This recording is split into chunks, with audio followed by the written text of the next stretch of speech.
Today's daf we're going to be learning is Chullin Daf Nun Daled. Today's daf is sponsored by Shira Dishon in honor of the birthday of her son, Sergeant Eitan Dishon, who fell in the Swords of Iron War. Eitan, who loved Torah and whose light illuminated his face and guided his path, merited me, his mother, to learn Daf Yomi every day with the Hadran group. Thank you for this important and meaningful endeavor. May his memory be blessed. Okay, we're going to get started with the concept of the drusa. If you remember, we've been talking about a drusa, an animal that gets clawed, and there's a concern that there's poison in the body. And then we talked yesterday about a way that you can check. Once you do the shechita, you check. So we had this machloket about a safek drusa. I'm just reminding you of a few important points that will be relevant. Rav and Shmuel. Rav said a safek drusa is totally fine if you're not sure if it was clawed or not. According to Shmuel, it's a problem. And then we said, that's when you would go and check.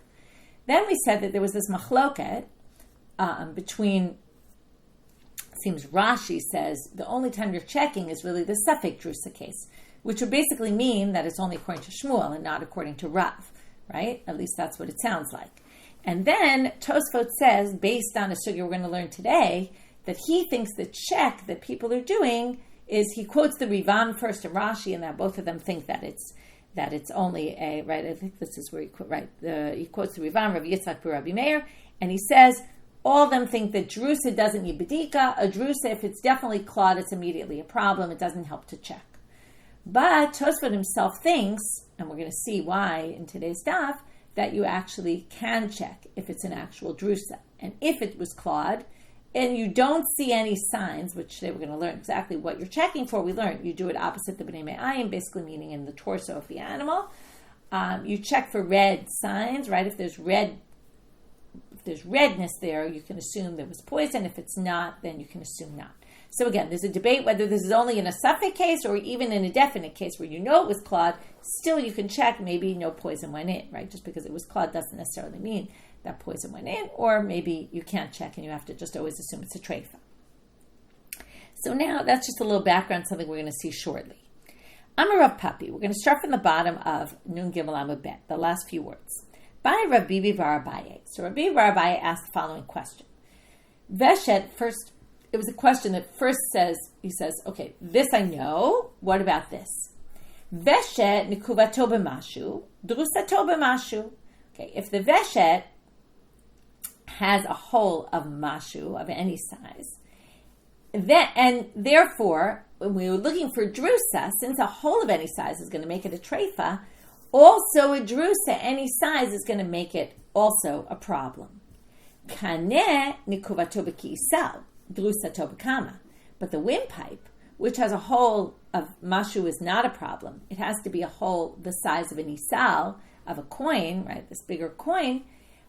How much do you have to find that's red in the kaneh? If you remember, we talked yesterday that it's also checking in the windpipe, and the gullet.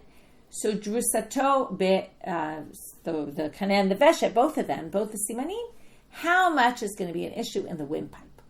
So drusato b'kama. To which he answers, Batar Abaye hadar pashte. After he asks the question, he actually answers it himself. Echad ze v'echad ze b'mashu. Both of these are b'mashu. In other words, even in the kaneh, even in the windpipe, even though generally a treifot will be if there's a cut or a tear or a hole of a bigger size, still the sign of redness that we're looking for poison is b'mashu, any size. My time. What's the reason? Because zira mikla kale va'azil. The poison basically burns through the body. So if it starts as a little spot, if the animal hadn't been slaughtered, it would have continued and gotten bigger and eventually gotten to the size of an issar. And therefore, both in the kaneh and the veshet, any little size is going to be a problem. Okay. Yativ Rav Yitzchak bar Shmuel bar Marta kamed Rav Nachman. Now we're going to have two parallel stories. The first is Rav Yitzchak bar Shmuel bar Marta sits in front of Rav Nachman, v'yativ v'kamar, and he says the following. Drusasha amru, tzricha b'dika keneged b'nei me'ayim. This is what we saw yesterday. The check you do is opposite the b'nei me'ayim, the innards, which basically means the torso of the body. But it doesn't really include the kaneh and the veshet, the two simanim, because they are more toward the neck, right? They're not really in the torso. Rav Nachman amar, He Elohim, I swear in the name of God, More barav mikafa ba'ad atma. Rav taught us that you do it from the kafa to the atma. Atma is the arech, is the thigh. Kappa, it sounds like kaf hayad or something. We're going to see what this is. My kappa, ilem a kappa diyad. If you're going to say it's the kaf of the hand, but we don't really mean the hand. What we mean is the shoulder bone, okay, where the arm comes out of. And basically you're saying check from, right, imagine the animal standing, right, but basically the body's like this. And from the shoulder bone to the thigh bone, that's basically the same as saying opposite the b'nei me'ayim, because that's the whole torso. So hainu kinege b'nei me'ayim, it's the same thing. So you can't say that Rav Nachman said, Rav said something different when he said the exact same thing. Ela mikapa de mocha ad itma. What he meant is the kaf of the brain, meaning from the skull all the way down. And that would already include the kanen, the veshet, right? So, okay. So now we have this machloket. Now, here I'm going to tell you where Tosfot comes in and proves his point. He says, if Rav here requires, right, first of all, Rav notices machmir here, right? When it came to Safek Drusa, he was lenient. When it comes to checking, he's more stringent about what, you have to check the whole, right? You have to check almost the whole body, basically, from the head, right, from the skull until the thigh. That's most of the body. It's definitely more inclusive than the other.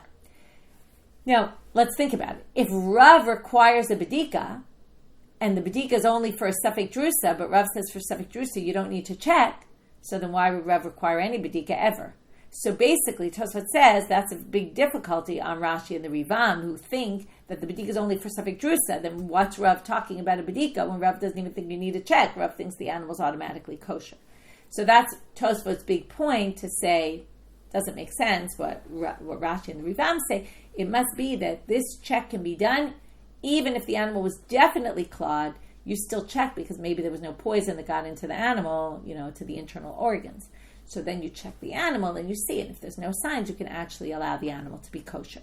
So that's Tosfot's big claim to try to knock out the other two approaches. Okay, now we're going to hear a really interesting story. It's going to be a kind of similar conversation, but then it's going to go off on a tangent. Okay, the same kind of conversation that happened with Rav Nachman and Rav Yisrael Shmuel Bar Marta. We have the exact same thing, but there's something else going on here because we're going to start with a chacham from Babylonia who goes to Eretz Yisrael, Kislik, when he went up, Rav Chia Bar Yosef. Chia Bar Yosef was a student of Rav, goes to Israel, okay, and what's going to be interesting about this story is you're going to see the tension between the Babylonians and the Israelis, and you have to remember what time period we're talking about here. It's going to be Reish Lakish and Rabbi Yochanan, so end of first, beginning of second generation. And if you remember what happens in the first generation, right, in the time of the Tanaim, the centers in Israel, when Rav, one of the first Amoraim, comes to Babylonia, right, he studied with Rabbi Chia, who was his uncle, and with Rabbi Yehuda Nasi. Then he comes to Babylonia, he sets up the first big yeshiva in Babylonia, and from there, basically, students start coming there, students start leaving Israel and going to Rav, not just because it was a big yeshiva there, but also things were getting bad in Israel, people started leaving, and basically it starts the whole shift of where the center of Judaism is. And that obviously causes tension between the two places. So this is a good story for that. So when Rav Chia Bar Yosef goes to Israel and he hears Rabbi Yochanan and Reish Lakish engaging in a conversation about this topic, they said, you need to check the innards, right, opposite the intestines in the inner part of the torso. Amar lahu. So same reaction that Rav Nachman had a few generations later, right, a generation or two later. So this Rav Chia Bar Yosef also says, Amar lahu, Elohim, more barav mikaf avad atma. He says, right, I swear in the name of God that Rav taught us from kafa ad atma, which means including more. Amar lahu Reish Lakish. Now here, instead of in the previous where that was the end of the story, other than we just had to figure out what was kafa, but that was the Gemara talking, that wasn't the story anymore. Amar lahu Reish Lakish. Manu Rav, Manu Rav, Lo yadan alei. Who is this Rav? Who is this Rav? And I don't know him. I don't know who you're talking about. Now, either he didn't know Rav, which is hard to imagine, or, Rav is also just saying Rav, like Rav so-and-so, but you skip his name. Maybe it says, I don't know which Rav, who are you talking about? Okay, it's not clear. By the way, Rav also, if you remember, in Israel, they get smicha, and in Babylonia there was no smicha, so everyone in Babylonia is called Rav. So maybe it was also saying, oh yeah, these disparaging the rabbis there, they don't even have smicha, and who are they to say anything against us? So he starts basically being really disrespectful and saying, who is this Rav? I don't know him. And interestingly, Rabbi Yochanan comes to support Rav. Amar Rabbi Yochanan, v'lo nichira leila oto talmid sheshimesh et Rabbi Rabba v'Rabbi Chia. Do you not remember seeing that student that learned with Rebbe, our teacher, Rabbi Yehuda Nasi, and with Rabbi Chia? But do you not remember him? You don't remember seeing him? V'Elohim, and I remember, I swear, right? Everyone's into swearing in these stories. Kol otam shanim sheshimesh oto talmid b'yeshiva, all the years that he was there, right? And shimesh oto talmid b'yeshiva, he was sitting. V'ani shimashti b'amida, and I was standing. Okay, I remember all the days. It's like a double meaning in the yeshiva, but he was b'yeshiva.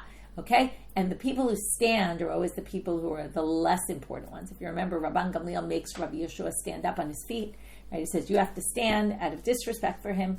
So basically, he was in a better position than me. He was more respected than I was when we were in yeshiva.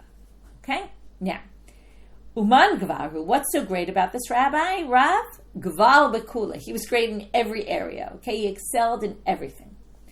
So Rabbi Yochanan says, do you not remember him? And he tries to refresh his memory. Miya patach Reish Lakish v'amar beram zachor to ha'ish l'tov. So Reish Lakish says, you know what? I remember him. And I remember something good about him. Now, you tell me at the end of the story whether this is good or not, okay? But he says, Sha'amru shmoa mipiv. I know they said something in his name.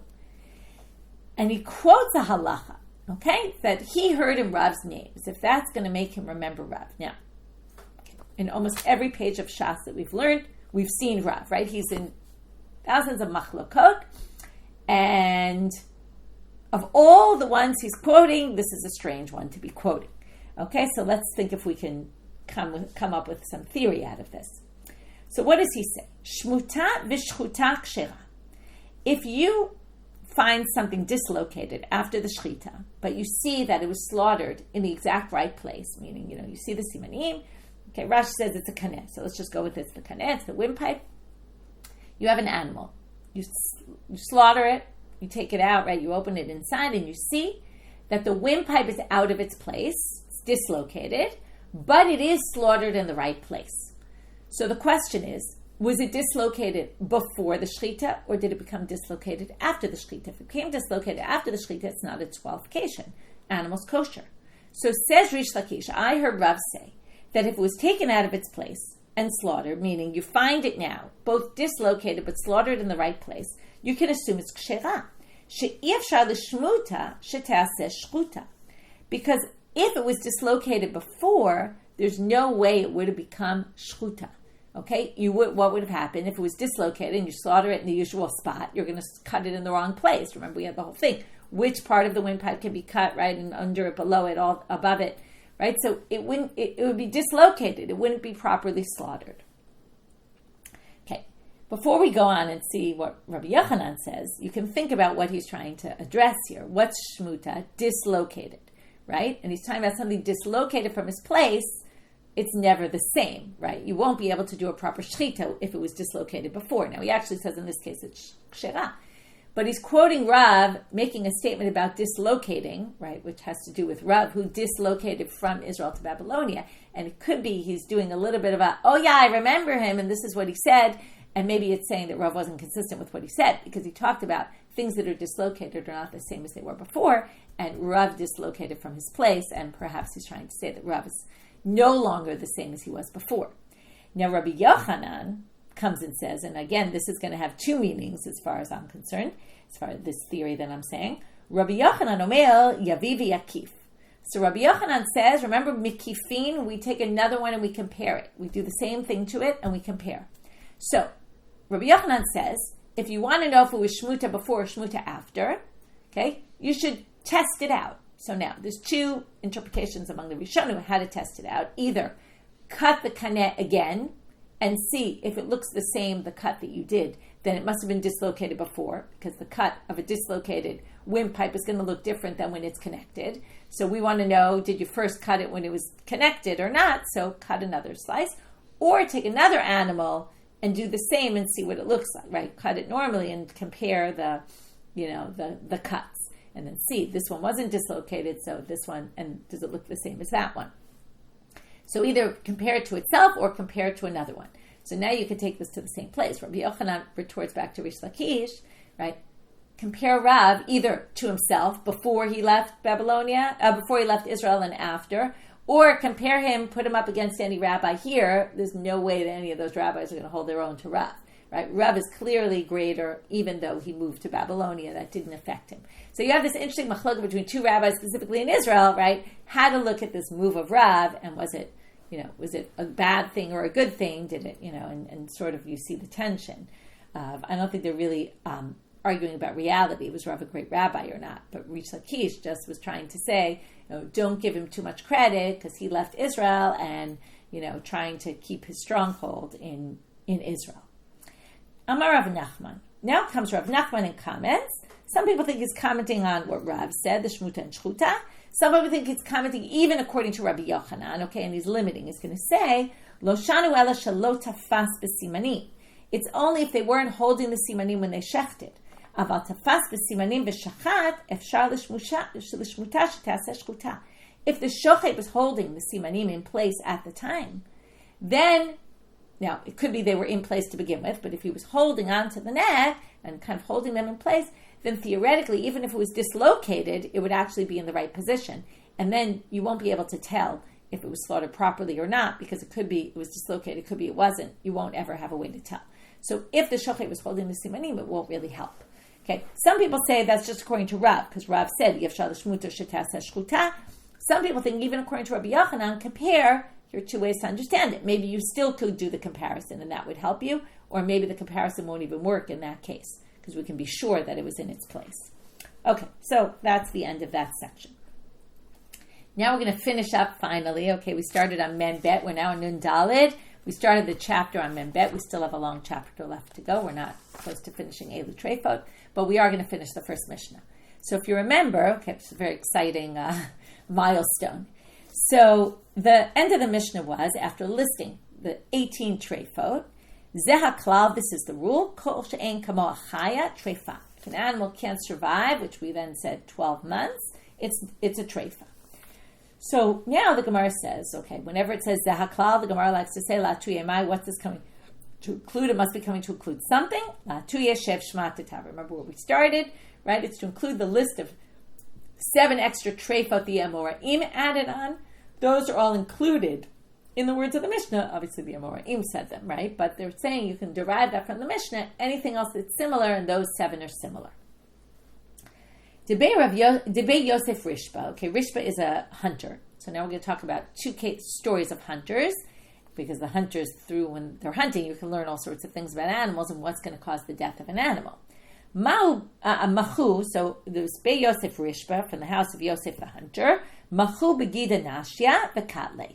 They shot an animal, let's say shot an arrow in the animal, right at the gida nasheh, okay, the sciatic nerve, and killed the animal. In other words, the animal died just from a wound in the sciatic nerve. Atu the kamed Rabbi Yehuda ben Betera, and they said, okay, well, this wasn't listed as a treifa, but look, you see it caused the death of the animal. Shouldn't it be a treifa? Amar lahu. Yesh. What? You want to add to this list of treifot? It's a closed list. Treifot are only what the rabbi said are treifot. You can't add anything to the list. Even though it caused the death of the animal, so we're going to have to get back to that because it seems to go against the principle at the end of the Mishnah. If the animal's not going to live 12 months, then it's a treifot. So we'll get back there in a minute. They're going to bring another story. Debei Papa Bar Abba Rishba. Okay, another story that happened in the house of one of these hunters. Machu bekul yavakale. They shot at a kidney and killed the animal. Kidneys are not problems. There was in one of the lists if the kidney is sick, diseased. Okay, but just removing the kidney even is not a problem. We're going to see that in the next Mishnah. And yet they shot at the kidney and the animal died. Atu l'kamed Rabbi Abba, same thing. They come before Rabbi Abba and said, maybe this should be in the list of treifot. Amar lahu v'chilo sifala treifot yesh. What can we add to the list of treifot? Same exact reaction. And l'chal l'masha manu chachamim. We only have the list the rabbi said, and that's it. So now the Gemara asks about both these questions. But we saw that the animal died, so how can you not put it on the list? Gemire, we have a tradition. Di'ibadre la sama chaya. These are both cases that if they had put some medicine on it, it would have saved the animal. So the animal did die, but it doesn't mean the animal had to die. There was a way to prevent it, and that's why these aren't treifot. And the assumption is that anything not listed here is in that category, or at least it seems that way. Okay. New Mishnah. Now we're going to have the parallel Mishnah to our Mishnah.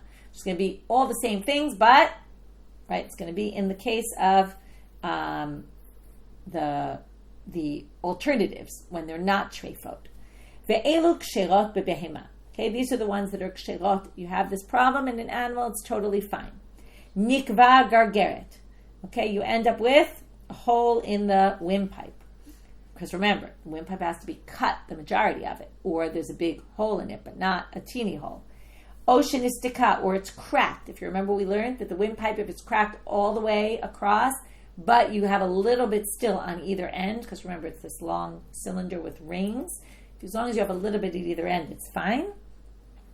What if you have a hole in it? How much is going to be a problem? Okay, until the size, hole the size of a coin of an issar ha'italki, this Italian coin, which we're going to talk about soon.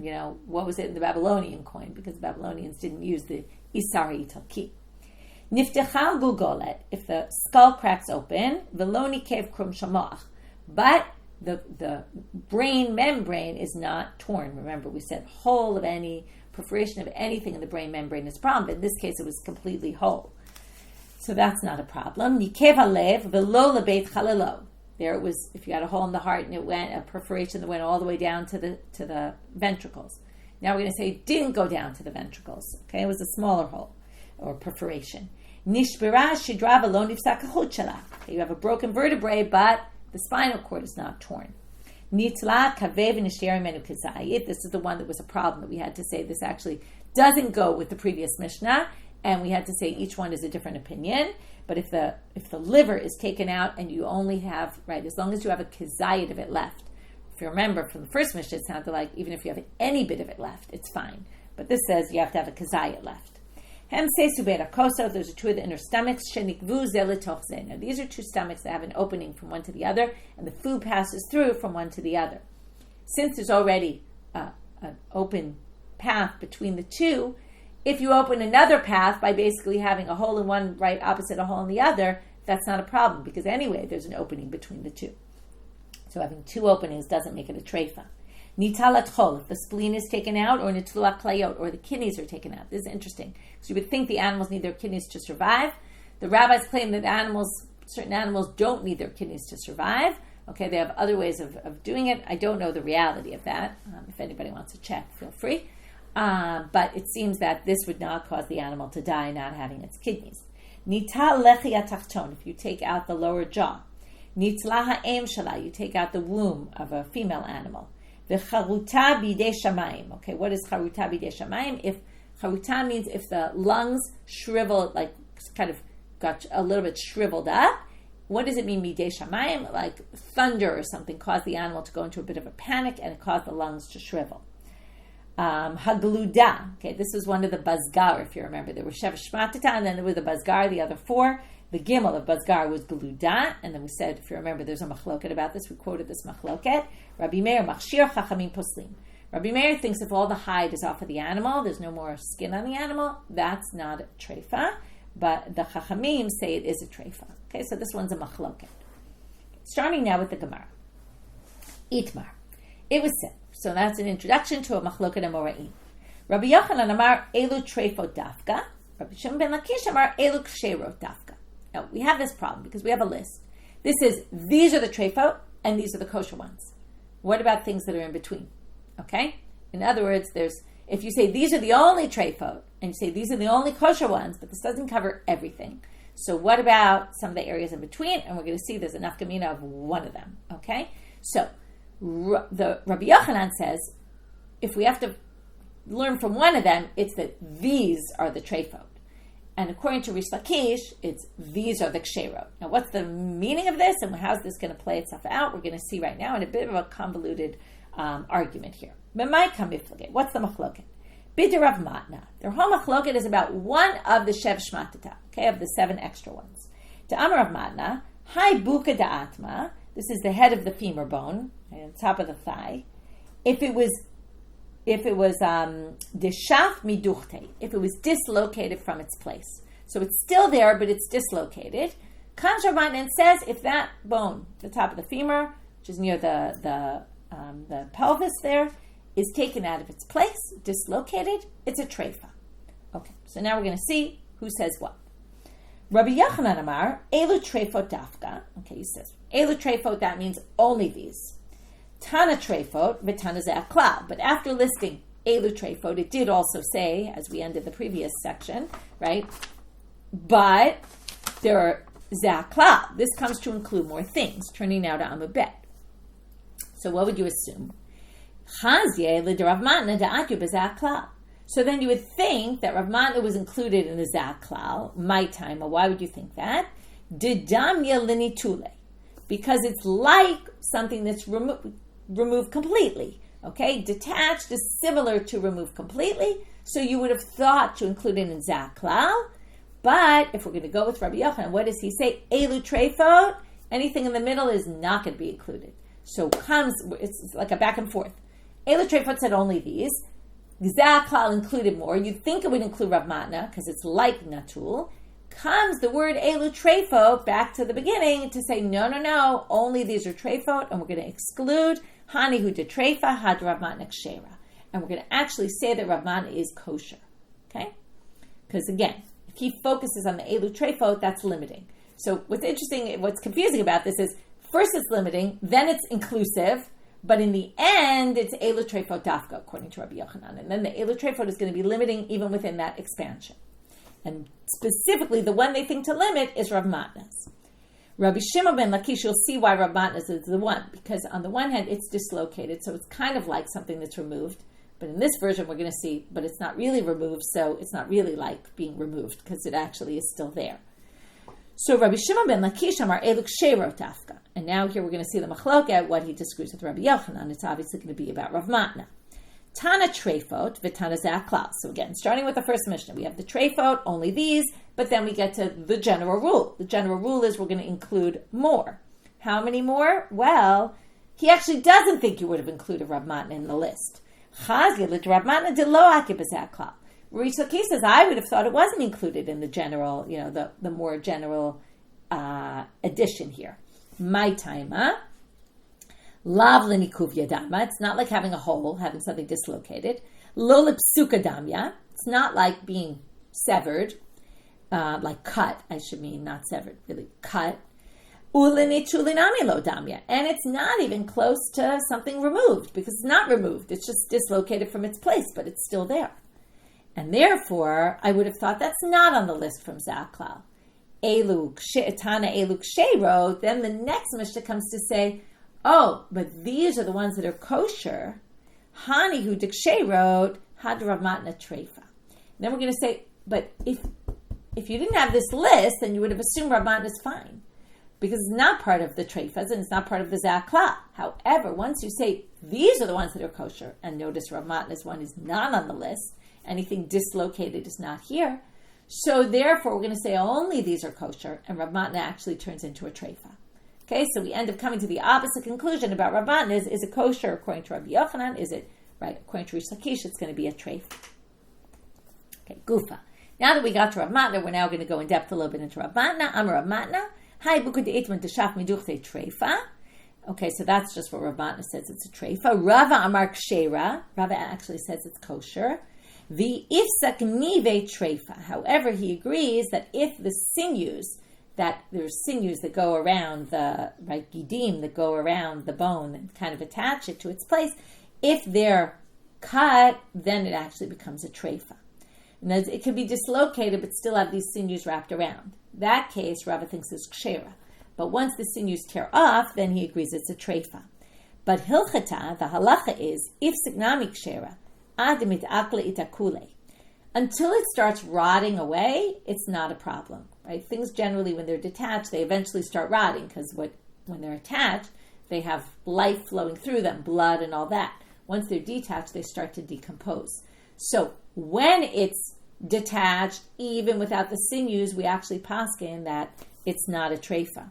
Only once it starts to disintegrate, then it becomes a treifa or rot. Okay, now we're moving on to the part about the issar ha'italki. Ad kama techsar, and then what did we say?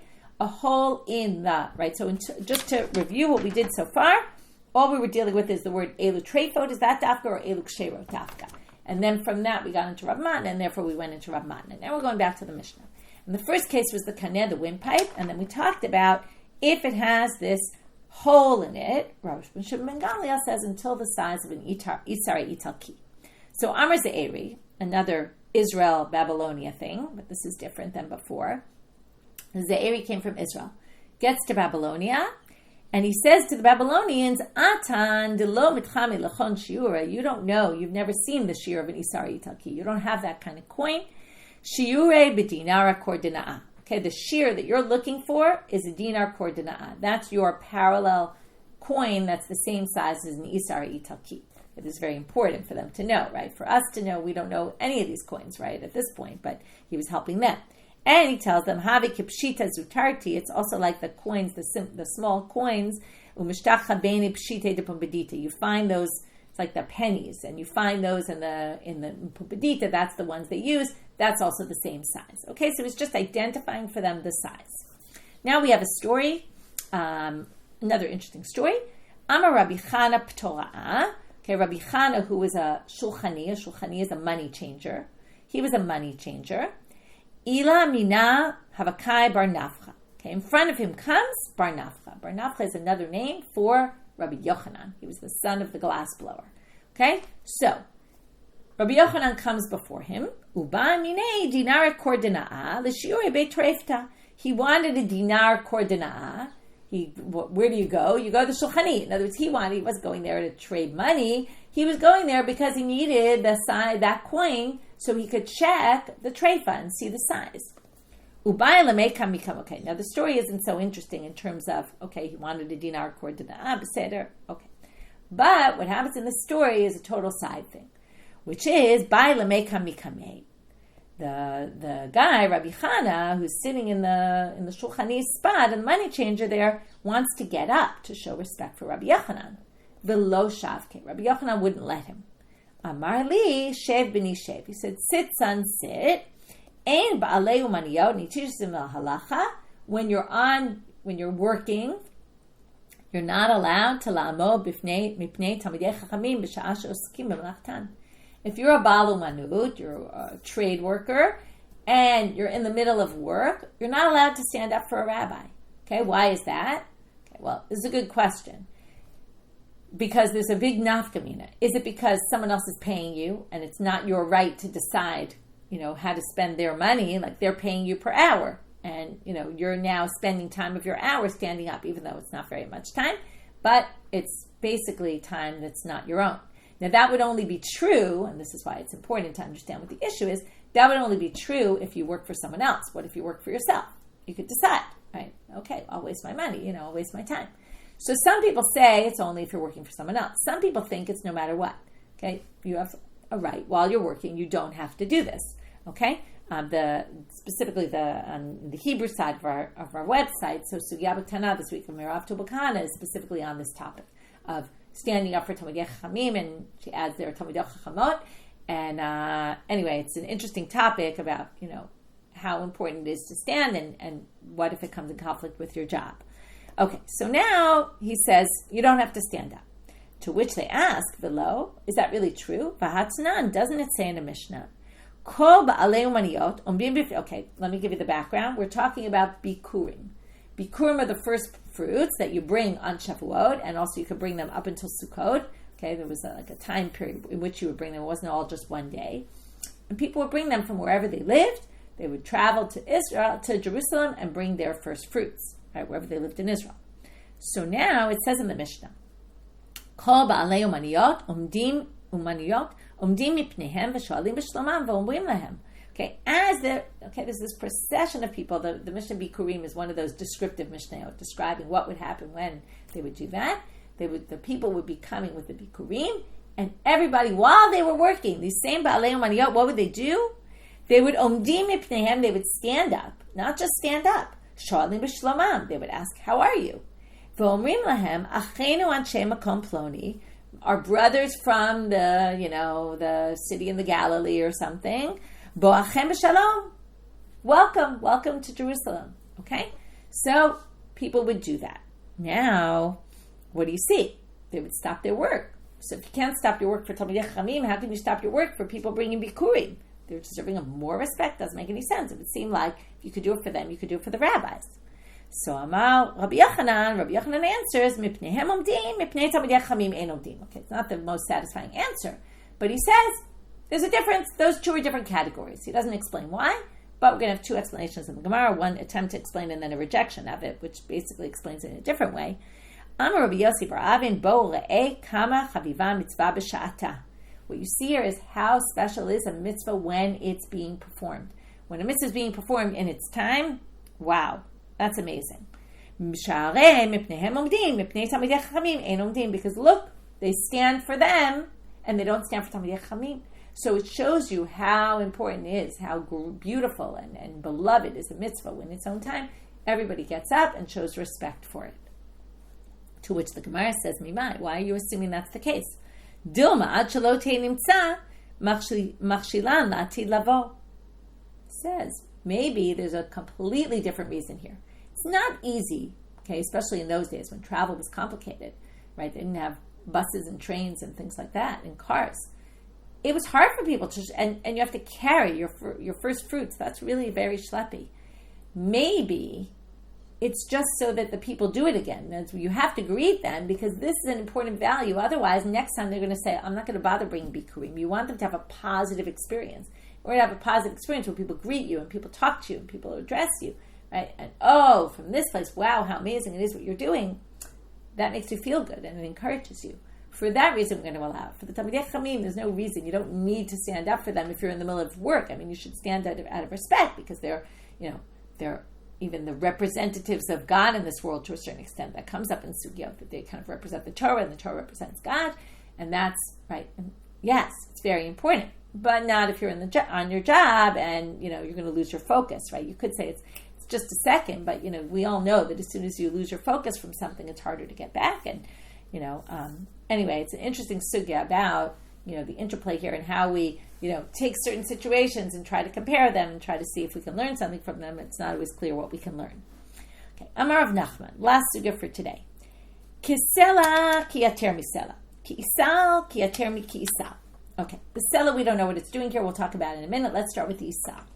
He says, when it says in our Mishnah, what's kosher, right? Ad kama techsar, once there's a hole this big, it's going to be a problem in the windpipe. How big? Ki issar yitaki. So now, when it's ad an issar, it says ad ki issar. Until an issar, it's okay. So ad, this is always the classic question. Up to and including an issar. So what if it's exactly an issar? Problem or not? So he says, ki issar is like more than an issar, meaning as soon as it gets to the size of the issar, exactly the coin, it's already a problem. Because when it says until an issar, what it means is until, up to, but not including the issar. Up to an issar, it's okay. Past that, it's a problem. And he says it about a sela.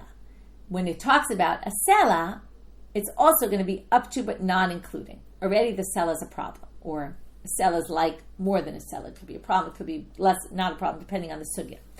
So now there's a bit of a debate. I don't know if it's such an interesting debate, but there's a debate about what case of a sela he's talking about. So Rashi brings one about the plugta of the shtera and the gugolet. Remember, if it's missing, then already it's not mitame ba'oel. Okay? Rabbeinu Tam says it's talking about if the gluda, that if the skin is off, but there's still a sela there, then that's okay. Then it's not a treifot. But Tosfot rejects both those commentaries. Tosfot quotes Rabbeinu Tam and then says he rejects both Rashi and Tosfot for the simple reason that both those places it mentions a sela, it doesn't say until a sela, and therefore Tosfot says it's talking about some other treifot case. Okay, but the point is, he says, how could you say, because this is all about ad, until. What does until mean? Because that's what we're going to say right now, right? Alma kasava Rav Nachman ad v'lo ad bichlal. Rav Nachman must hold on that side of the debate that up to means up to and including, and not including, and therefore he explains it that way. And that's why Tosafot says can't be that, because none of them have the word ad in them. And this is obviously ad, up, right? Up to, that's the issue here. Okay, we're going to start with some questions of Rav against Rav Nachman. We're only going to see the first two today. Rav Nachman, chevel hayotzei min hamita. Okay, what you have to know is we're talking about tuma and tara here, and when something is susceptible to impurity, once it's ready, right, ready for use. Or the beds in those days were these frames, okay, metal or wood, that they would then tie ropes. Okay, we had all these sugyas about this at some point, like in Masechet Shabbat. They would tie ropes across. So if you have a rope that's tied on the bed, the rope is part of the bed, and therefore it's susceptible to impurity. What if your rope is there but hanging? It's like tied to one side of the bed, but it's just hanging and it's not yet there. If it's already a size that could be tied on the bed, it's already susceptible to impurity. If it's too short to be tied, it's just a rope hanging off a bed, then it's not. So Rava says, look at this. I assume it's a Mishnah.